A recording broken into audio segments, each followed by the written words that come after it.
Hello everyone, welcome to back my channel. I hope everyone is having a wonderful day. Before starting the video, please go ahead and hit the subscribe button and give this video a thumbs up. After intense speculation as to who captured Young and Restless, Sharon and Phyllis, and locked them up together, fans were blindsided by the reveal of the kidnapper's identity. Suffice it to say he wasn't on our radar whatsoever. So why then did Alan Lauren do it? Keep reading. We were nothing short of flabbergasted to see Tracy's new fiancé, Alan, pull his cell phone out of his pocket and discover that he was the person watching Sharon and Phyllis on the video feed.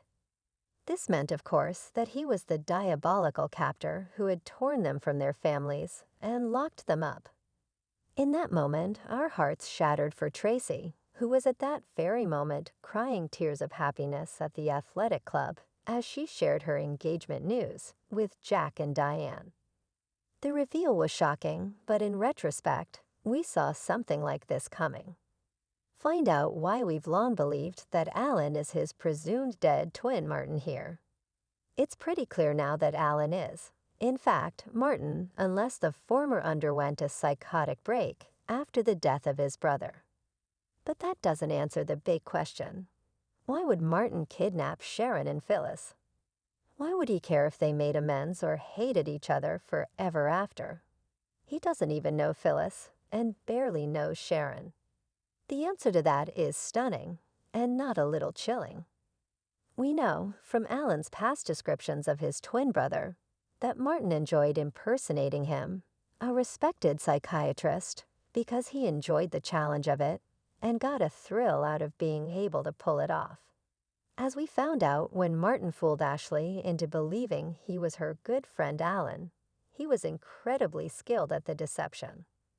Looking at the situation with Ashley and knowing what we do now, it's clear he not only manipulated the abbot into thinking he was Alan, but may have done something during her initial meeting with him in Paris to send her headlong into the death spiral and bring out her alters. That then led to him convincing her to sign herself into a clinic overseas to get help to discover a childhood trauma, thus getting her out of the way whilst he pursued her sister. Ashley, meanwhile, had no luck discovering this terrible event in her past, which makes us wonder if it even exists, or was just another manipulation by Martin. In any case, it's clear that Martin loves to prove to himself that he is capable of manipulating people mentally and emotionally. It's a game for him, a challenge, like the one he's playing with Sharon and Phyllis. But why experiment on two women he doesn't even know? Well, our guess is that it stems from Sharon having been unlucky enough to have crossed his path and intrigued him. Young and Restless fans will recall that he first met Sharon when Tracy introduced them in the athletic club one day. Sharon was clearly disturbed on that occasion, believing she had killed Heather, and still under the influence of the PCP.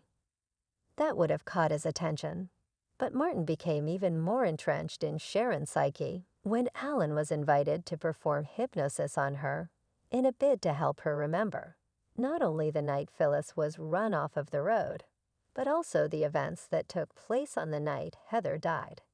He obviously became fascinated by Sharon and her mental issues, not to mention her complicated and volatile dynamic with longtime rival Phyllis. We can only assume that sense of intrigue is what triggered Martin's diabolical desire to play this unhinged game with Sharon and her nemesis. To find out if he could achieve the seemingly impossible and force the enemies to work through their issues and team up, not only survive, but to escape. The words experiment, challenge, and game have been used repeatedly throughout these scenes by The Voice, which sheds light on his motivation. But the idea that he has mentally and physically tortured these women and treated them like lab rats simply for the thrill of it, and to satisfy his demented ego, is downright chilling. Could there be more to it? It's possible, but that will have to be revealed in time. Geno City had seen its fair share of scandals, betrayals, and shocking revelations. But nothing could have prepared its residents for the latest bombshell. It started as a normal day until it wasn't. A high-profile kidnapping had sent shockwaves through the community, leaving everyone scrambling for answers. But when the mask came off, revealing the kidnapper's identity, jaws dropped. Because this wasn't just any criminal, it was someone they all knew. Someone they trusted, someone they never suspected. The disappearance that rocked Genoa City, it all began on an otherwise quiet Wednesday afternoon. Victoria Newman had just left Newman Enterprises, eager to spend some time with her daughter, Katie, when she received a chilling phone call. The voice on the other end was distorted, but the message was clear. "We have your daughter. No cops, no games. If you want her back, follow instructions carefully." Victoria's heart stopped. Panic set in as she called Nick and Victor her father. Within minutes, the Newmans were in full crisis mode, desperate to find out who had taken Katie and why. Victor, ever the patriarch, vowed to leave no stone unturned. Adam, despite his usual conflicts with the family, immediately stepped up, determined to help.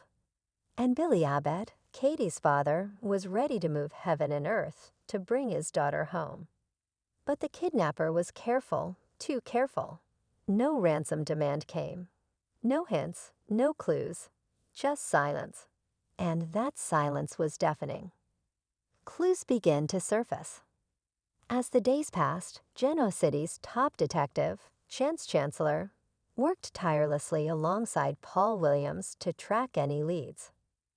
They traced the phone call to an abandoned warehouse on the outskirts of town, but when they got there, it was empty.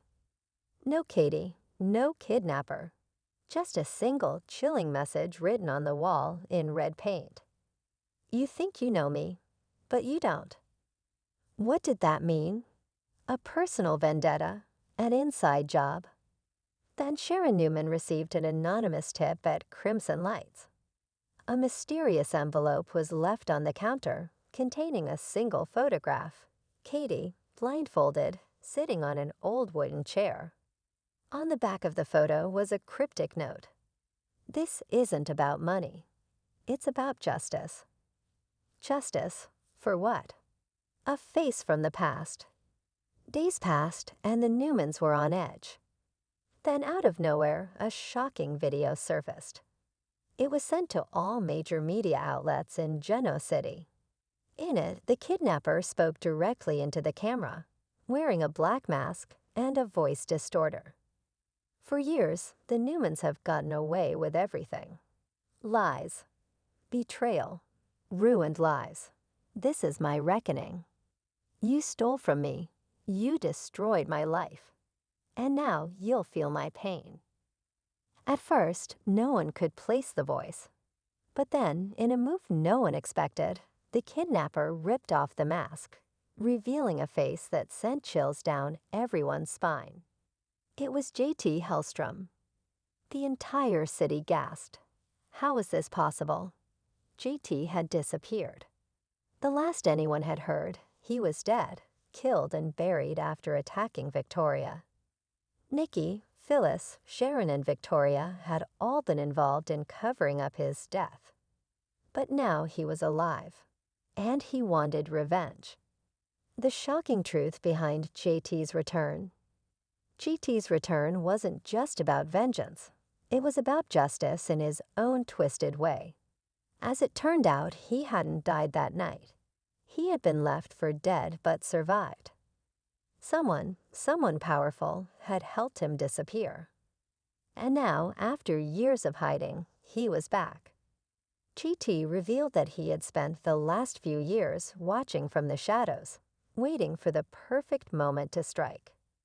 He blamed Victoria and her family for destroying his life, and he wanted them to feel the same fear and helplessness he had felt. But he wasn't acting alone. Someone had helped him, someone who had just as much reason to hate the Newmans as he did. Chelsea Lawson. An unlikely alliance. Chelsea's involvement was another twist no one saw coming. While she had seemingly reformed, It turned out she still harbored resentment toward the Newmans, especially after everything Adam had put her through. She had stumbled upon JT years ago, helping him recover in secret. Slowly, she fed his anger, convincing him that justice needed to be served. Together, they had planned everything. The kidnapping was just the beginning. They wanted the Newmans to suffer, to unravel. But what they didn't anticipate was Katie's bravery. Katie's escape and the final showdown. Despite being just a child, Katie was a Newman through and through, strong, fearless, and smart. She had been paying attention, waiting for her moment. One night, while JT was distracted, she managed to slip out of her bindings and send a message through an old radio she found in the hideout. That message was picked up by none other than Ree Rosales, who immediately traced the signal. Within hours, the Newmans, the Abbotts, and the police stormed the location. A tense standoff ensued. GT, realizing he was outnumbered, grabbed Katie, using her as leverage. But before he could make his escape, Chelsea intervened. "Let her go, JT. It's over," she pleaded. But GT was too far gone. "They have to pay," he screamed. And then Victoria stepped forward. "We already have," she said softly. "JT, this isn't you. I know the man you used to be. He wouldn't do this." For a moment, there was hesitation, a flicker of the old JT. But just as he started to lower his guard, Chance took the shot, hitting JT in the shoulder. Katie ran straight into Victoria's arms, sobbing.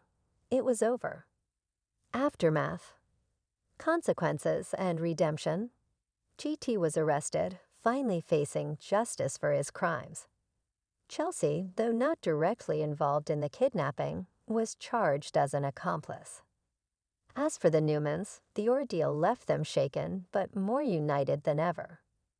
Victoria, in particular, struggled to reconcile the man she had once loved with the monster he had become.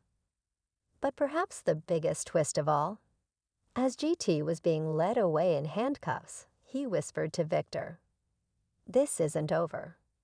And just like that, Geno City was left wondering, was this truly the end? Or just the beginning? Thanks for watching this video, and please subscribe our Update World 24 YouTube channel for more updates.